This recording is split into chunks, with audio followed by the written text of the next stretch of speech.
Aujourd'hui, nous sommes à Nantes et je vous emmène découvrir des projets remarquables. Ils œuvrent au quotidien pour une société plus juste et plus inclusive. Vous les avez soutenus il y a un an et depuis, ils ont des nouvelles à vous partager.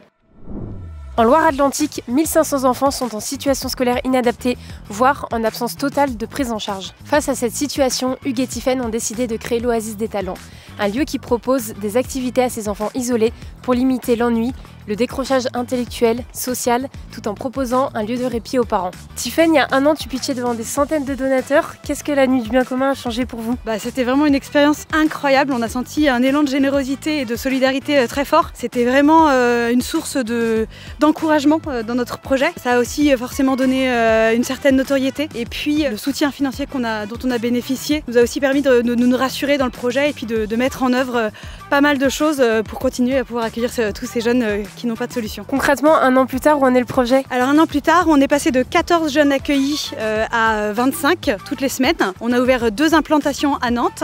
On a également embauché une salariée. On a aussi des services civiques qui ont rejoint l'équipe à temps plein. On a des professionnels qui ont aussi étoffé notre vivier de professionnels. Et puis évidemment, les travaux pour lesquels on a sollicité la générosité des donateurs sont bien avancés parce qu'on est accompagné donc par une équipe de professionnels pour pouvoir avoir une 2e salle ici, avoir plus d'espace pour les enfants, des espaces pour nos collaborateurs. Donc on est vraiment très confiants pour la suite.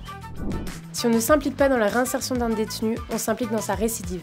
Cette phrase, l'association Wake Up Café en a fait sa mission. Depuis 11 ans, l'association propose aux anciens détenus un changement de chemin complet. Ils peuvent alors contribuer à la société de façon positive et intégrer le monde du travail en y trouvant une place utile. Domicie, tu es responsable du site nantais. Qu'est-ce que la Nuit du Bien Commun a changé pour vous? Alors Wake Up Café a été créé à Nantes en octobre 2022 et au bout d'un an, participer à la Nuit du Bien Commun, ça a été évidemment pour nous une opportunité énorme. À la fois parce que ça nous permet de pouvoir présenter Wake Up Café à 700 personnes à Gralin et de pouvoir leur montrer, leur expliquer ce qu'on vit à Wake Up Café. Il n'y a quand même pas beaucoup d'opportunités aujourd'hui à Nantes pour faire ce genre de choses-là. Et la deuxième, c'est évidemment un montant conséquent qui nous a permis de développer l'association sur le territoire. Un an plus tard, concrètement, où en est le projet? Alors, Wake Up Café a bien démarré. On a accompagné l'année dernière une 50aine de Wakers. On a l'objectif d'en accompagner 80 en 2025. C'est une belle réussite.